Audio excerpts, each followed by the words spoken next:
Truth Plus Media. Hello again, everyone. I'm Mike Gastineau, and welcome to another edition of Iconic Sonics. We've got a terrific show planned for you today, and Iconic Sonics is brought to you by Rise Above, our title partner this season. We love working with them. Epic Seats, trusted local business for tickets to the events you love in Seattle. Swinomish Casino and Lodge, located just outside Anacortes. And Dick's Drive-In, 8 great Puget Sound locations. Chris Daniels is with us, our Iconic Sonics reporter, correspondent, bon vivant. Welcome again, sir. Good to see you. Got a great show today with a guy you know pretty well, and you met David Aldrige under very interesting and unique circumstances. Yeah, I think that's the first time I had a chance to walk up to David and say, "Hey, David, Chris from Seattle, and big fan of your work." And for us coming from Seattle, we were standing on a street corner. I don't think people realize how unglamorous it is to go to one of those NBA Board of Governors meetings, but to walk into the basement of the St. Regis Hotel there in New York City, and there is David Aldrige, who I think people have been familiar with through your TV work over the years, and we got our Seattle questions in, and there were the Oklahoma City questions, but you know, when you're in a big room like that, it's a made-for-TV event. I don't think we were used to that, but what's your perspective in a big press conference where there's a major decision being made?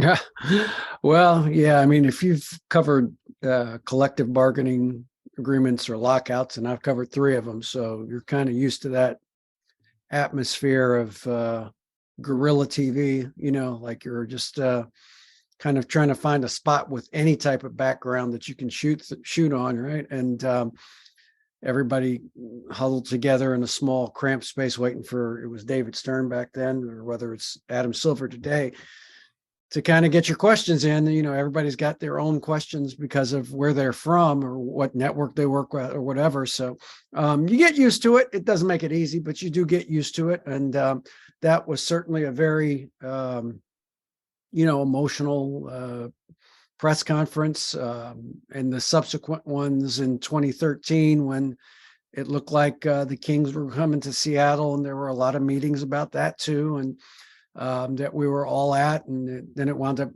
not going that way, and they stayed in Sacramento. So it's part of covering a sports league. You're going to have those off the court things that are very important to the fan bases of the cities that are involved in it. And I certainly tried to keep that in mind, that whether it was Seattle or Oklahoma City or Sacramento, all of those cities had fans that wanted the team. And I had to be, you want to be fair about that, but understand that the loss of the Sonics was especially wrenching, because they didn't really lose the team for any reason having to do with the team or attendance or the city or anything like that.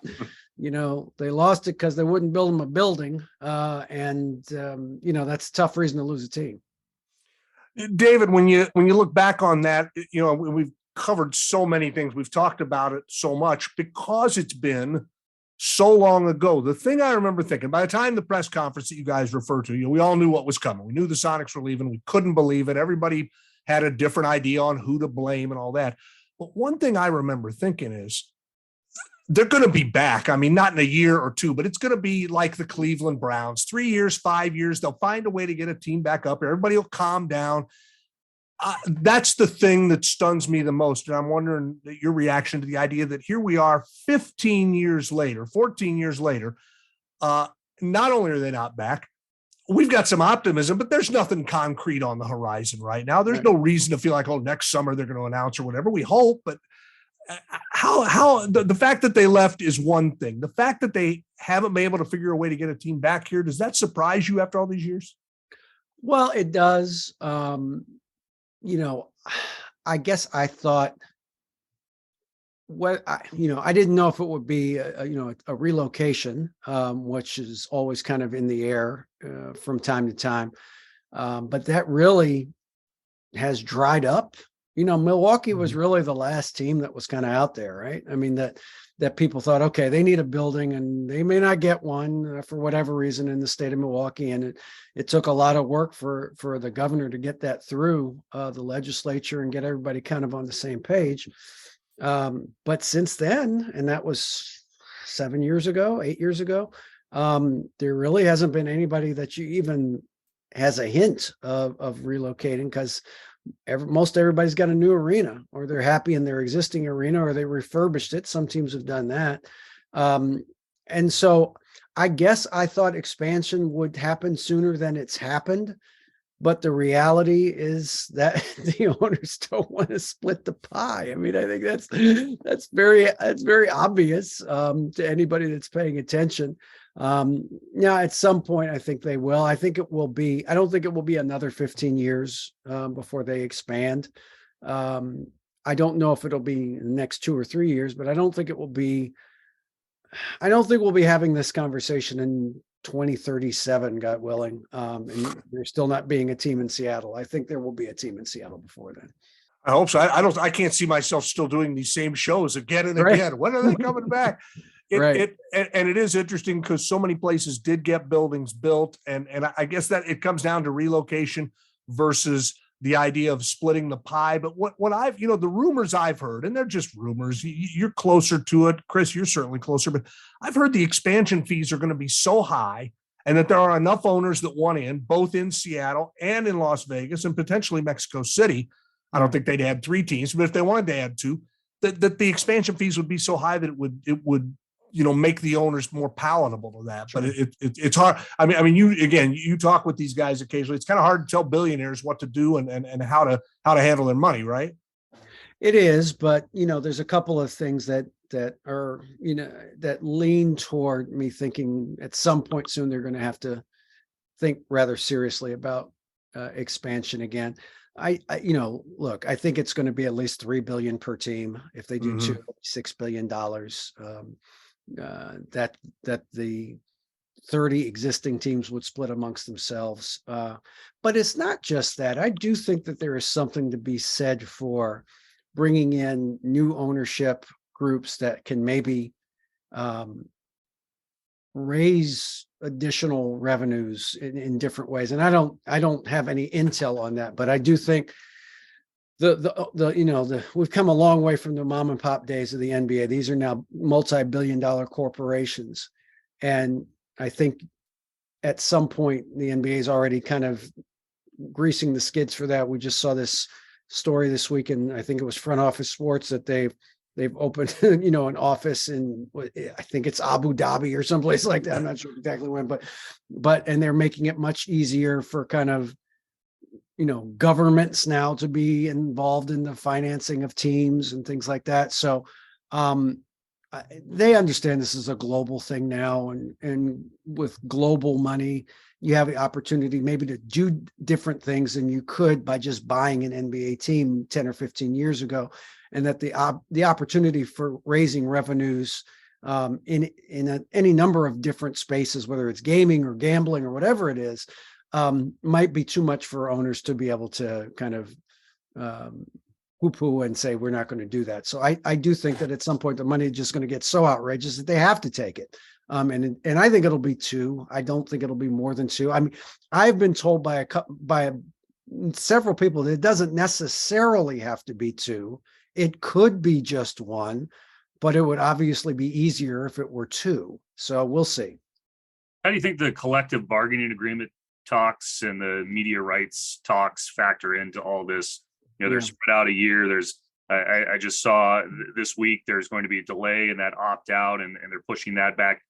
There's a lot of dates, a calendar here over the next couple of years. How do you think that all plays into expansion? Yeah, I mean, I don't think there's no way they're going to, expand before they do the new TV deal. I mean, that's just financially irresponsible on their part. They're going to lock in for themselves, a new TV rights deal that they don't have to split with the new 2 teams, or they can give them a lot less money. They'll give them a lot less money. So I've never thought that they would, even talk about expansion seriously until after the next TV deal, which, I know a couple of outlets have said could be, $75 billion in the next rights deal that would include all manner of streaming options and different types of things that are in there now. And so certainly I think that happens first.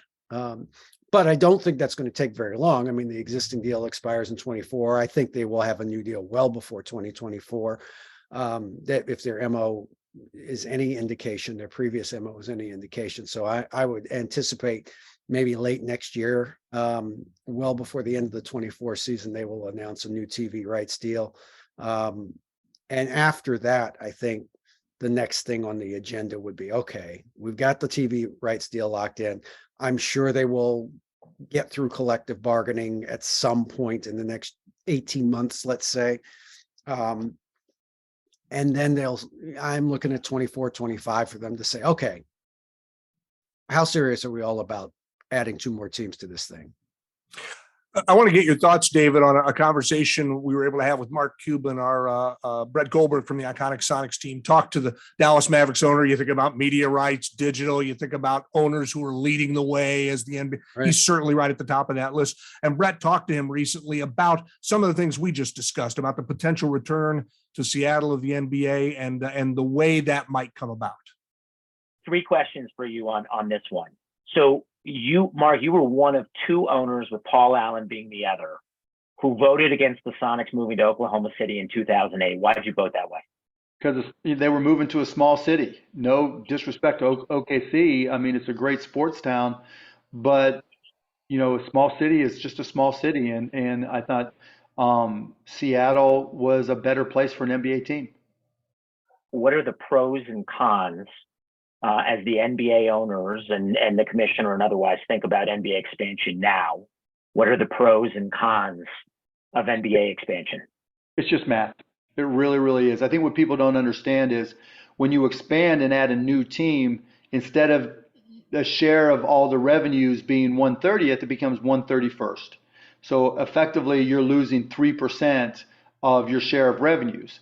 And given the how big, and this is all publicly reported, how big the TV numbers are, the shared TV numbers are, 3% of a big number is a very big number. And so, and actually, when we added Charlotte, I tried to explain this to a former owner, and I was like, you don't understand. You're not, they're paying us 300 million, but it's just, they're not really paying us 300 million. It's just, they're just loaning us the money, and we're paying it back 1/30th of our TV revenues at a time. And so they're effectively getting the franchise for free. And so in order for it, do you see what I'm saying there, right? Because for the sake of example, if our TV revenues are $1 billion split 30 ways, then each team is making 33 million.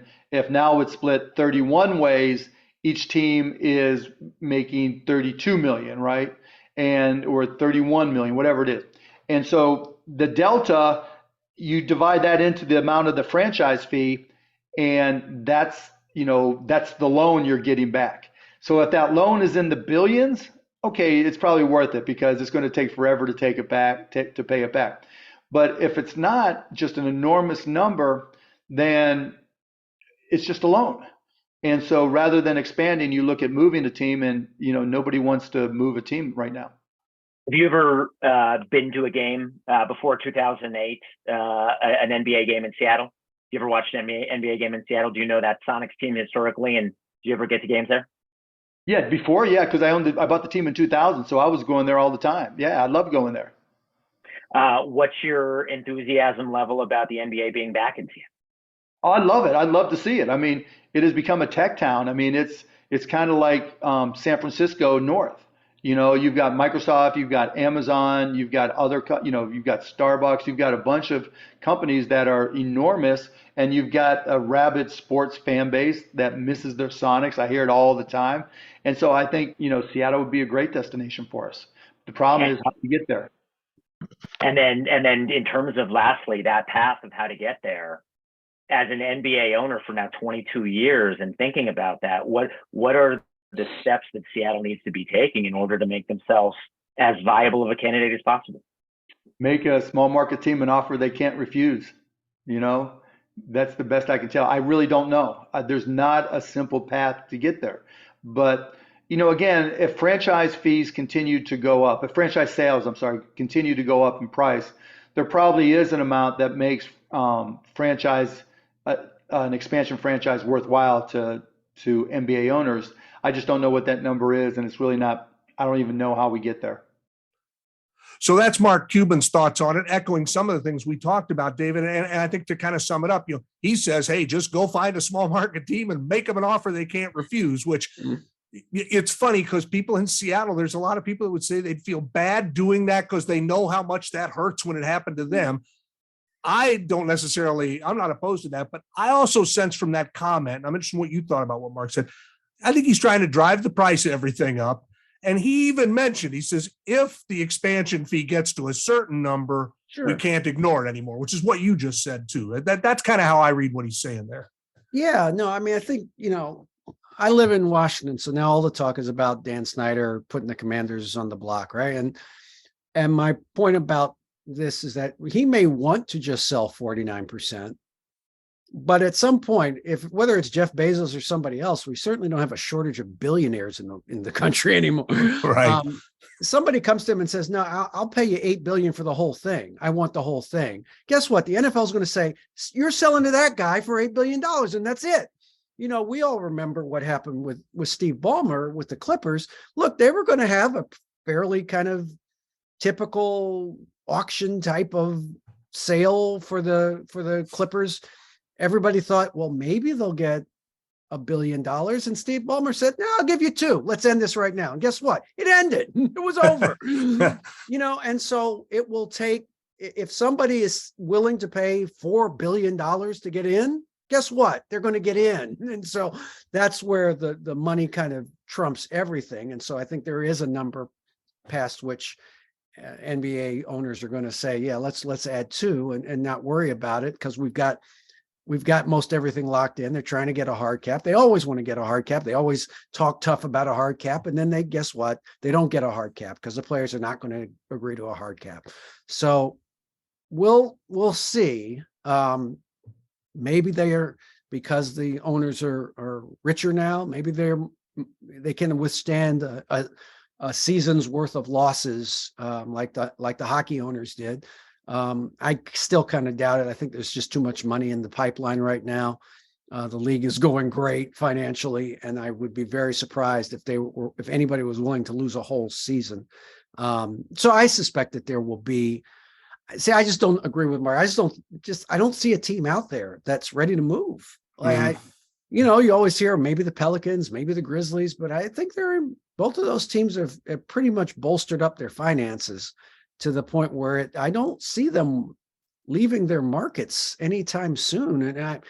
And you never say never. I'm old enough to know that now, but I just can't see, as good as New Orleans looks as a team right now, and they look like they're really starting to play well and have a chance to really take a step up this year. Boy, I'd be shocked if that ownership group said, yeah, let's sell now, when they finally are good, let's sell. I'd be very surprised about that. What do you make of Adam Silver's approach to all of this, talking about expansion? He said they were dusting off the playbook at the end of 2020. Then he's kind of curbed expectations some, but if you look across the sports sphere, he is the commissioner that seems to have the highest approval rating. It seems to be more of a collaborator and has a different approach than his predecessor. Since you've covered both of them extensively, David Stern versus Adam Silver, what do you think this new commissioner or relatively new commissioner may approach this? I've not gotten the sense from Adam, and I have not spoken to him at length about expansion specifically, but just a few times we've discussed that. I don't get the sense he's in any particular hurry, right? I mean, I don't think it's like this is something the league needs to address right now. It doesn't mean they won't address it. I just don't get the sense that it's front burner issue for them as opposed to the TV deal and the collective bargaining. And collective bargaining is always, when it comes up, the most important thing. I think they will. I don't think he's against it necessarily. I don't think he particularly thinks they have to do it. What I have said about Seattle specifically is been pretty consistent over the last few years. When I talk to owners, they all say the same thing. When we expand, Seattle gets the first team. They've all said that to me. The owners I've been able to speak to, everybody understands that Seattle should get the first available team. The question is, well, when is that going to be? So I think it will be not immediate, but I don't think it is. I don't think it's so far off into the future that it doesn't have any meaning. I do think it will be sooner rather than later, because I do think that owners understand, the owners that have been around for a while certainly understand that it's a great market. I certainly think what the Kraken has done, and you guys know this, those are all NBA guys. Everybody that's in that group, in that Right. Oakville group, those are all NBA guys. And that's not coincidental, right? That's, so in terms of vetting and all that sort of thing, those guys have already been vetted. So it's a very simple, easy thing to do once they decide to do it. The only question is, when are they going to decide to do it? And circling back to something you said a minute ago, there used to be, when you talk of expansion years ago, people would say, well, you're going to dilute the talent. I don't think that's an argument anymore, because I think there is, and going back to your point, last year, particularly in the playoffs, for a lot of people, was the first time they noticed, hey, look at this great young team from New Orleans. They don't even have their superstar with them. Look at this great young team from Memphis. Look at how exciting they are. Minnesota was exciting in the playoffs. Teams that you had thought of for years as kind of not have. And then with the worldwide, I'll say expansion of the league, but the fact that there is such a worldwide network now to scout, that there's no argument to be made anymore, is there? I understand the financial side of it. Talent dilution, that isn't anything to even talk about, right? If you had a couple teams. Yeah. No, I don't think that is, I don't think that's an issue at all anymore. The difference between 30 and 32 teams. I mean, who cares? I mean, really, that's not, it's 24 additional players. Surely we can agree that there's 24 other people in the world that are good enough to be on NBA teams right now that aren't, right? So, right. So, I don't think that has anything to do with it at all, from a realistic standpoint. I mean, other than, my friend Charles Barkley complaining about it on Inside. I don't think that's an issue. This is about dollars and cents. It's about how much money can these owners stuff into their pockets through expansion. And I think that's where the rubber's going to meet the road on this thing. As far as your career, I mean, what haven't you done? A Hall of Famer, right? And Gas said off the top, the Athletic, I appreciate that. When you went to the Athletic, you talked about all the events that you've gone to and all your favorite press passes. Sure. As well. You talked about Seattle being one of your favorite places to visit back when you were here with the league and coming to Seattle for Sonics games. What stands out? Oh, just, I just love Seattle as a city. I think a lot of NBA beat writers would tell you Seattle's in their top 2 or 3 cities. It's just you guys know. I mean, I used to always say you're an hour from whatever it is you want to do. You want to hike, you want to ski, you want to surf. You're an hour from anything that you want to do. It's just a beautiful city. The weather's gorgeous. It's not gorgeous all the time, but when it's nice, it's really nice. And I just love the atmosphere in that building. I mean, you guys were there when George had it rolling, and it was just a great atmosphere. The fans were into it. It was loud. It was exciting. When Gary and Sean were at their best, it was just fun. It was a fun place to go. It was a great atmosphere.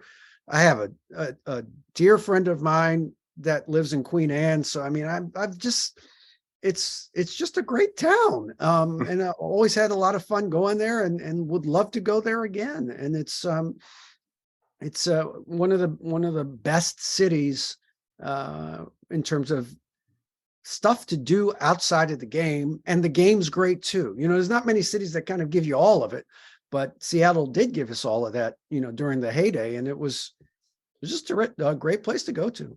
You're spot on with that. And it's still, gosh, I think back to the NBA finals in 96, and with all the stuff there is to do in Seattle, how does Peter Vesey end up getting in a fight at a Toys R Us in Linwood? How does, with mountains to climb, rivers to fish, all this other stuff, and he ends up in a fight at a Toys R Us? How did that happen, David? Explain that one to me. I would not begin to explain anything that Peter does. So.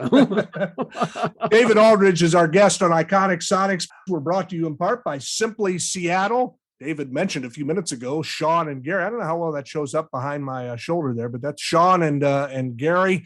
standing at midcourt at Key Arena years ago on that sweatshirt back there. So simplyseattle.com for all your Sonics gear needs, and Edgewater, the legendary Edgewater Hotel, the official hotel of Sonics fans everywhere. David, this is more of a touchy-feely thing. We talk about it's the money and it's the dollars, and that's what's going to lead to the expansion. But it's interesting too that Sean and Gary and George to a certain extent have said, "Hey, I'm not going to Oklahoma City to be honored," and without drawing a line in the sand or being jerks about it, they just said, "Look, I didn't play there. I know that's where the team is," and I think people up here there was going to be a love for Gary and Sean anyway. But the fact that those two and Detlef and a lot of other guys have stood tall and said, no, we want the team to come back. I know that's not huge on the agenda of owners, but for media people, I would think it is kind of like, hey, to tell the complete story of this league, you've got to get this franchise back. How big a deal is that in the big scheme of things? It somewhat matters. I mean, it speaks to the passion, that's still there amongst Seattle people that play for the Sonics and the fan base and all that. And, I certainly respect that. I mean, I get what a city invests in a sports team, whether, no matter what the sport is, you got to put a lot of time. And if you go to games, a lot of money into supporting a team locally. That's an investment as a fan, and that should be respected. Now, some fans, as you guys know, are jerks and idiots and act stupid and say dumb things. But I still think that's a minority of fans in any given city. So I definitely respect those guys having and maintaining those strong feelings for the city. Because again, it's not like the city just stopped caring about the team, and that's why they left. They left for very uniquely bad reasons. And I think I never got to talk to David about it after he retired, but I think if I had been able to corner him and say, okay, if you had it to do over again, what would you do? I'm guessing he would have been a little bit more magnanimous than he was. He was at his most pugnacious at that time in his life and wasn't used to somebody saying no to him. And so I think he, I don't think he did it on purpose, but I think, he certainly, nobody buys a team in the NBA without David's approval. And so I certainly think that he made it quite clear that Clay Bennett was acceptable to him. And we all knew what Clay Bennett was going to do from minute one. There was no surprise. I mean, I certainly wasn't surprised. Nobody was surprised. So the writing was on the wall at that point. But so I get where people in Seattle might still feel a certain way about Oklahoma City, and I respect that. What's your perspective? I'd be interested in hearing just what has happened since the Sonics left. There's been this organic growth of the Seattle basketball scene. Jamal Crawford has really got to go in during the summer. Paolo was the number one overall pick. You could have an entire team made up of Seattle guys. I mean, yeah. How does that play outside Seattle on a national level when we're talking about expansion, relocation, or otherwise? Well, it certainly keeps it on people's minds. I mean, you talk to Jamal or Brandon Roy or any of those guys. I mean, they all talk glowingly about their Seattle days and the life that the games that they had. And Jamal's run every summer is a big thing now. So it certainly helps to kind of remind people, hey, there's a lot of great players up here, and this is a great basketball city. And so from that standpoint, it's good that people are kind of continuing to talk about it. And I saw Rashard Lewis a couple of weeks ago at a game, and again, nothing but great things to say about Seattle and the time he spent there.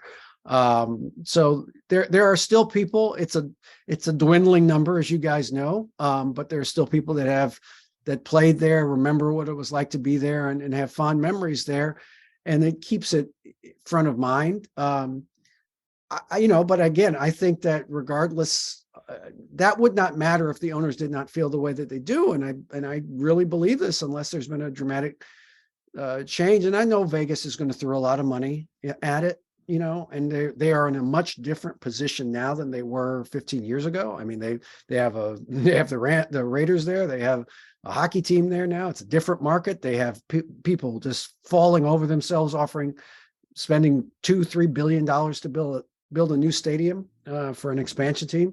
But I don't think it will be one or the other. I think it will be both because of the potential injection of cash. As Mark said, Seattle's tech is so dynamic now that at some point you can't not take the money. It's too much money not to take, and so I certainly feel like that puts them right in the driver's seat, on the inside lane if you're starting a race. It's somewhat unique in American sports history, I think, and I've lived up here since '91, and I'm proud of the community of Seattle. Here, an exhibition game is played, and bang, you have a huge crowd at Climate Pledge Arena. Jamal's thing every summer is overflowing to the point where, and they kind of messed up a little bit last year, they invited LeBron James up. It got out of hand, and the next thing you know, you got thousands of people that couldn't get in this small gym where they have it at Seattle Pacific University. Publicly, I think it was Tim Lywicki who reaches out through Twitter and says, "Hey, Jamal, let's talk and make sure next year we do this the right way," which I would take as being they're going to try and do something at Climate Pledge Arena. Sure. I think these things matter. I think he even said that. This matter. The league goes, "Oh, wow, is there still interest up there?" Well, look at the exhibition games sold out. Jamal Crawford thing, overflowing crowds and community involvement. 15 years, 14 years after the departure, the fact that the game is still so popular up here, it almost defies belief. Again, I said earlier, I wouldn't have believed it was going to take so long to get a team back. Yeah. I also would have said to you, if you told me in 2008, hey, it's going to be maybe 20 years, I said, well, people aren't going to care anymore. Right. And I'd have been wrong. People still care a lot up here, and it's really cool to see. Yeah, no, I agree. And I think, the fact that Oakview is again, so many people in Oakview, Lewicki and Bonderman, all those people, they're all NBA people, like all of them, the arena is fitted for an NBA team for basketball. So, I mean, it's just, that will go such a long way. And again, I don't think anything like that happens by accident. I don't think people get approved for NHL teams by accident. Gary Bettman obviously has an NBA background as well as an NHL background, knows these people. And Adam knows all of these people. I don't think that's by coincidence. I think it's a very easy pivot for them. The whole building was designed so that it can house both an NHL and an NBA team very easily. And so that is just a green flag to me. Like, there's no accidents in the NBA. So I think that it's all set up. It's ready to go. I think they will look at Mexico City because there is some money in Mexico City. There is a lot of good money in Mexico City. I think there is at least some thought to it. Would be nice to have a team in the Latino market that can draw a different group of fans. Mexico City, as you guys know, is an enormous metropolitan area, just huge, millions and millions of people, bigger than New York City. So that has to be looked at. But at the end of the day, I just think I just can't see Seattle and Vegas getting passed over by anybody. And that includes, places like Kansas City that, as you guys know, have an arena already built. And Louisville's always talked about getting into a NBA footprint. But, Seattle has a footprint. LA Vegas can get the footprint in 5 minutes. And so it's just hard. It will be hard to say no to one of those two cities. This is why I like David, because he stole my next question, Gas, about Mexico City. Yeah. And Mexico City being in the running. But, the business has changed, David, since the Sonics left. And we were talking about suites and clubs and just from your perspective on a media level, I mean, how do you think it's changed? How do you think this league has changed, especially with the change at the top with the commissioner? Well, I mean, I think the main thing that's changed in terms of the NBA is that the national TV rights deal, while it's important, it's not the most important thing going forward. I think it's all going to be about streaming. I mean, I think that's where it is. That's where the money's going to be, or that's where they're going to invest their money in. There will still be a need for national TV deals. So ESPN has changed. Well, Disney's changed ownership, so I don't know what Bob Iger thinks about the NBA on ESPN. If he loves it or if he hates it, I don't know. I would be surprised if they walk away from it, because ESPN does not usually walk away from major sports leagues. They want to corner the market and keep everything on air, and they have to feed and program ESPN Plus. And I don't know how losing. I have to do the math. What's 30 times 82, whatever that is, number of games per year would hurt that to me. So I'm guessing at the end of the day, they'll want to have some kind of streaming option continuing. So I just think that the preponderance of the evidence to me points to a media landscape that's not necessarily about RSNs anymore, but it's all about streaming, I think, with a remaining kind of TV, over-the-air TV footprint. I don't know if tradition is the right word, but just out of habit, maybe more than anything else. David, you and I are, I'm a little older than you, sad to say, a little older than you, Chris, but we're all pretty much the same vintage. You've seen the game through a lot of changes, a lot of years. It's different now, certainly, than it was in 08, the last time we saw a Sonics game up here. Do you like today's game better? Do you miss the 90s or is there a style of NBA play that if you could wave a wand, you'd go to? And what do you think of today's style? I have no problem with the way they play today. I know, when you talk about things like this, people think you're just the old man yelling at a cloud again. And I get that. I don't mind the way the game is played, because the skill level is better than it was. I mean, it just is. I mean, you have more people that can do more things with a basketball than they could 30 years ago. That's just a fact. That's not, you have to not be grounded in reality to argue that point. I mean, there's just the things that players do now, the shots that they take and make with regularity are just different shots than they took when I first started covering the league. What I try to explain to people is, if the three-pointer was important when Michael Jordan was playing, he would have been great at it. Okay. You know what I mean? It's like this idea, well, he only shot 26%. Yeah, because nobody cared about three-pointers when he played. It just wasn't part of the game. If it was a big part of the game like it is now, guess what? Michael Jordan would have become great at it like he did everything else in his career. So what I miss is the hatred. I miss the hatreds. Right. I miss the knockdown, drag out, real hatreds that teams and players and coaches had for one another. And I don't mean that in terms of they played dirty. They didn't. They just wanted to beat each other. They really did want to beat each other. I have said often, my favorite part, there was this great documentary that was the HBO documentary on Bird and Magic. And my favorite part of that was after the Celtics won in 84, and Magic had the terrible finals in 84, and they were calling him Tragic Johnson and all that. And they go to Bird and said, well, and Magic was talking about how that summer was awful, and he didn't see anybody, and he stayed at home, and he brooded. And they asked Bird, well, what did you think about that? And he went, I loved it. It was great. I hope he felt terrible about it because he played so bad. And I love that. That's what I miss about the NBA. I like that. I like the fact that Isaiah and Jordan hate each other. Still, I think that's great. Yeah. Because it's grounded in, I want to be the best at this, and you're in my way, and I respect that. And then the teams, it was different then because there wasn't free agency and you couldn't go. There just wasn't, they didn't do a lot of trades back then. Some, but not a lot. And so teams tended to stay together for 4 or 5 or 6 years. And so you built up that hatred if you played the same team in the playoffs 4 or 5 years in a row. And I like that. I miss that. I miss Jeff Van Gundy and Phil Jackson sniping at each other.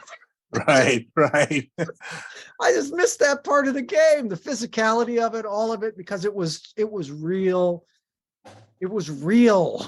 Like they weren't making it up. They really didn't like each other. And I think that's okay. It's okay if you don't like each other, I think it's fine that the guys it's probably healthier for their mental state that they don't have that kind of, darkness that they had back then.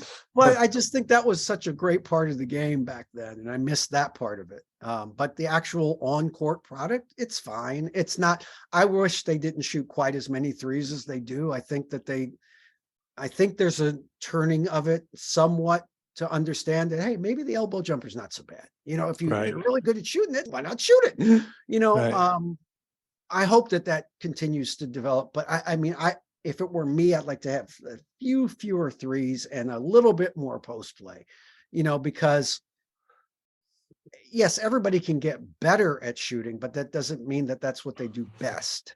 If Shaq came into the league right now, would we really say, yeah, Shaq's great. He shoots 75% at the rim, but what he really needs to do is expand his game. Go outside. You know what I mean?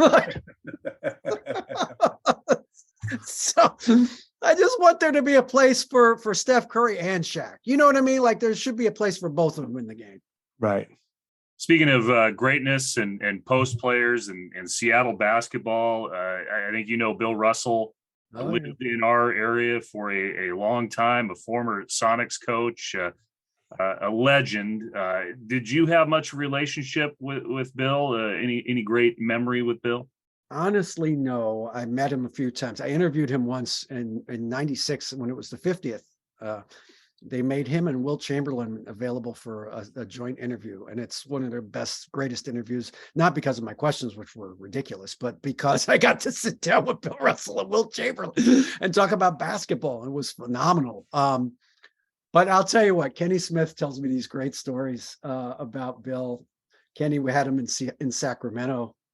And when Kenny was a rookie, and he tells this great story about they were on a bus. He wanted to be a sponge. I want to learn from Bill Russell. And he says, Bill would get on the bus and ask him about, well, what should we do to do that? How can we get better at this play or this set or whatever?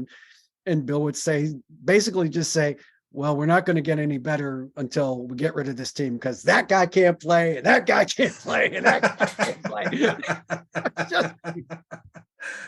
It was great. It was great, but I would listen when Bill talked at the various events that we saw him at. He was one of the people I could not have a conversation with because I was too in awe of him and understood what he meant to the game and his place in it and what he meant for civil rights and being an athlete who spoke up when it was not convenient at all for an athlete to speak up. And so I revered him in that sense. And so I kind of would look at him from afar because I couldn't be professional around him. And I hate that, but it was the truth. It was just hard for me to I'm just talking about Russell now and then asking him questions. That just didn't seem possible to me. So.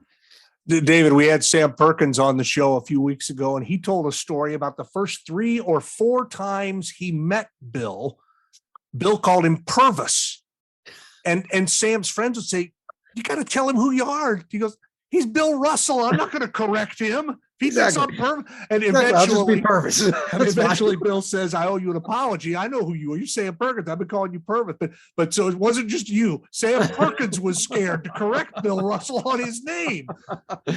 He and you put it interestingly, not convenient for Black athletes to speak out in the 60s is putting it mildly. And right.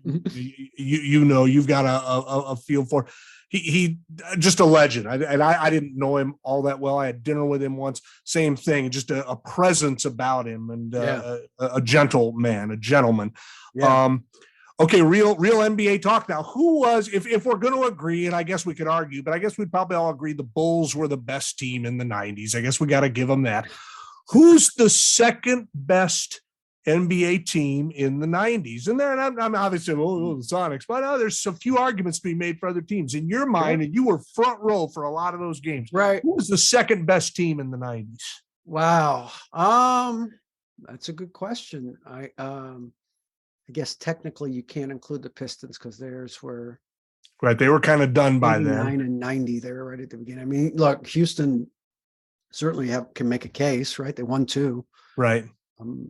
Back to back. Now without Jordan there, I get it for most, or at least for most of that. I don't know. I mean, the Knicks were awfully good. Now they didn't win. They didn't win a championship. And I know people decry rings culture, but again, what are we doing this for if we don't want to find out who the best team is? I mean, Right. why we're doing this then.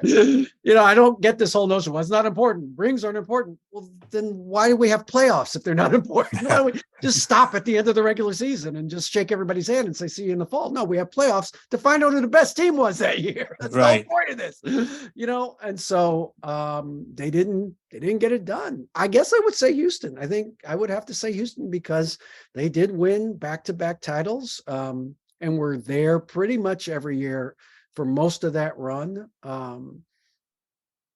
The Jazz did get to 2 finals, but they lost them both. So I would probably say Houston.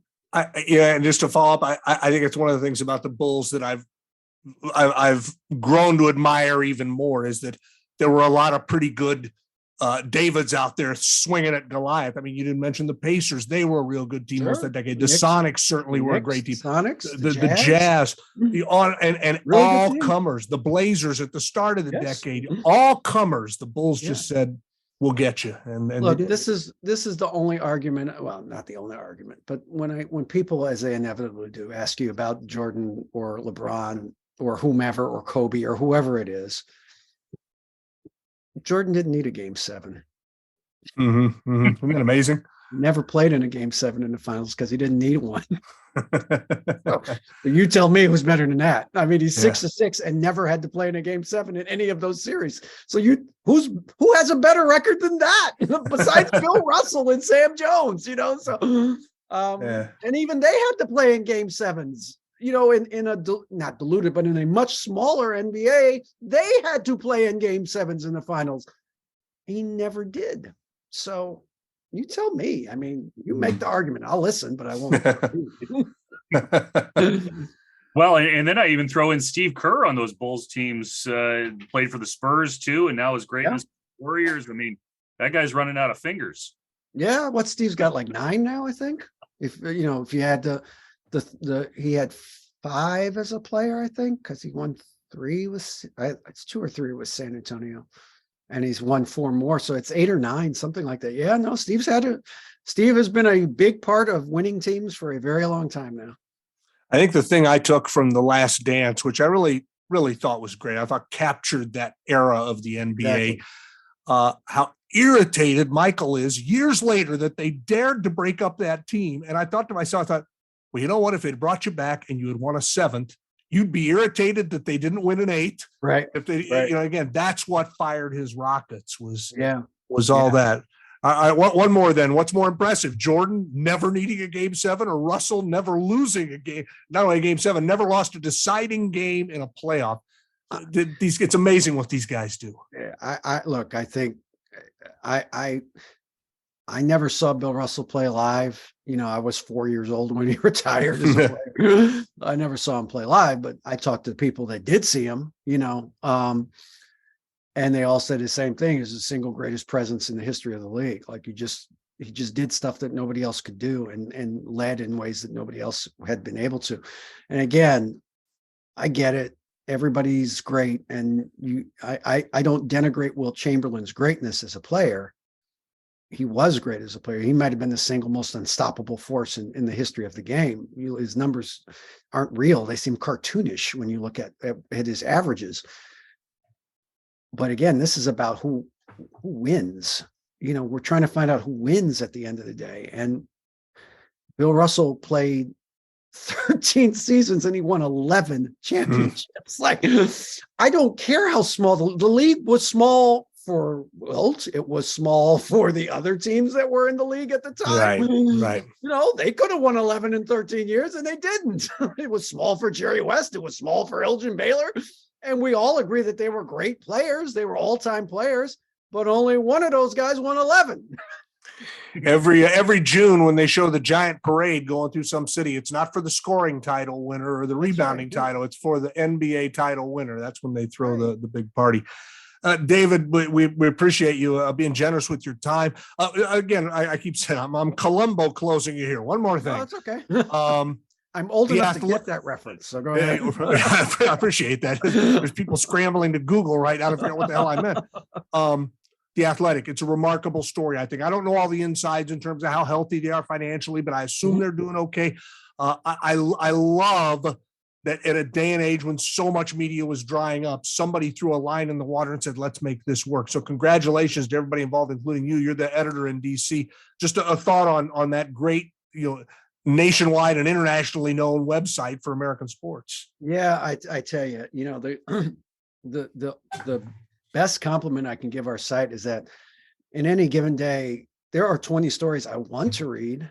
I can't read them all. I don't have time to read them all. Right. And so that's how deep the roster is. I mean, every day somebody's writing something that's just phenomenal. Our son's writer wrote this great piece with Chris Paul the other day and just asked him, do you know who your top 10 assist guys are in terms of top 10 guys that you've given assists to in your career? Do you know who they are?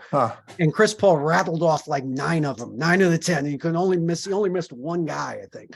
And that was just a really smart idea. Like I wouldn't have thought of that. It was just, that's a good idea, and every day I read something, I go, wow, that was a really good idea that somebody came up with. And whether it's the NBA or football or hockey or baseball or whatever it is, almost every day there's a story on our site that I go, wow, that was really well thought out. That was really smart. And I think for people that like reading about sports and maybe like learning a little bit about sports, I just think it's necessary,